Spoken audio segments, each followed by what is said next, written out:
everybody, Ryan Finnegan here, owner of Finnegan Security Solutions. I will apologize for the mess. We finally got our household goods. So I am currently in the process of trying to put my office back together. So I wanted to come to you very quickly with a midday safety check because it is important to have three things. You got to have a plan, right?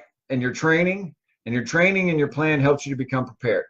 If I am prepared in the event of a active shooter or workplace violence event that I have zero idea it's coming, or you can even go with a natural disaster as far as earthquakes, wildland fires, some of those stuff, whatever is prone to your area, tornadoes, is that I've got to have a plan. And that plan, I've got to just take the time now, if I'm at work or wherever you are, to simply look around and ask yourself, if there was a violent attack, whether it was an active shooter like we just saw at a bank in Cincinnati at the end of last week, where a guy was randomly just walking around and shooting.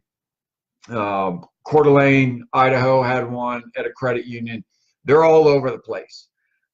I've got to, especially if I work in a place and I'm familiar, have got to take the time now to look around to ask, where are my emergency exits, primary and alternate, and how long does it take me to get there? So as you're getting ready to go to work, if you're on the West Coast, it is currently 10:49 on Monday. If you go to lunch, on your way to lunch, I want you to just stop and visualize and picture, here is my primary or my alternate route. I will look back at my desk and say, it's, 25 yards away. Here is spots in the middle that if I need to duck and cover, I can hide. Also, when you're watching this, I want you to simply just look around and look for what weapons of opportunity that you have currently available to you. So as I look around my desk, even though I don't drink, an old bottle, right? Heroes Vodka, signed by the CEO. I can use this, right? I could use regular cups, a knife, pen, right? So there's a ton of different things that I can use that are all within my immediate grasp. That if things go down, I'm grabbing a weapon and I'm preparing to fight, right? So either I'm going to take this bottle and I'm going to do one of two things. I'm going to try to crush somebody's skull if they come in at me, especially if they're armed, or I'm going to huck this at them as hard as I can directly at their head, right? What that's going to do is their brain isn't going to be able to process, even if this goes flying over their head by 3 or 4 or 5 feet. If I'm here and the bottle, you can't even see it, right? The brain can't process the stimulus.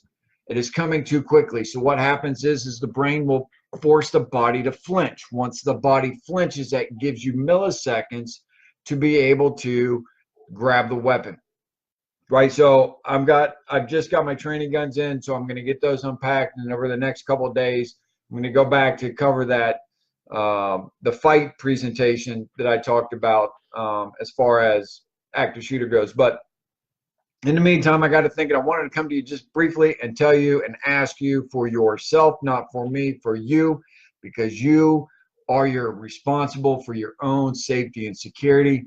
Is look at where your primary and alternate, or if you've got a third, evacuation routes are, right? Walk the stairwell if you're on a second, third, fourth, fifth, 15th floor, right? Walk the stairwell so that you know where they go and where they end up. Look around and pick up where are your improvised weapons that you can use, and even along the way, look for fire extinguishers and things that you could use as a weapon if you needed to duck and hide. If I got to grab a fire extinguisher and go into a cubicle, I'm stealing that fire extinguisher and I'm getting ready to use it. And then also, if you don't know, or you haven't remembered, or you haven't walked there, right, I encourage you all today to figure out, where is your emergency evacuation location, right? Where are we meeting up? If you don't have one, today is the day that you need to establish one, period. Don't wait till tomorrow.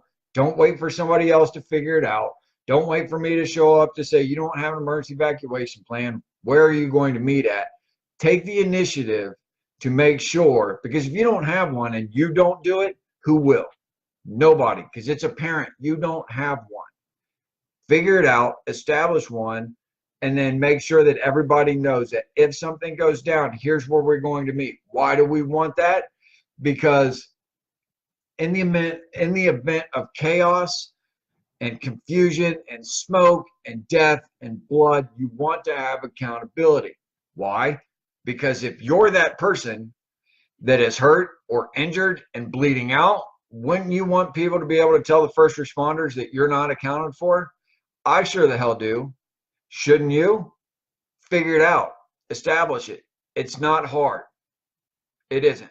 And then figure it out, make a plan, and then simply send an email that says, if we have to evacuate the building, here is where we're going to meet, right? That is your midday safety tip, safety brief, safety check.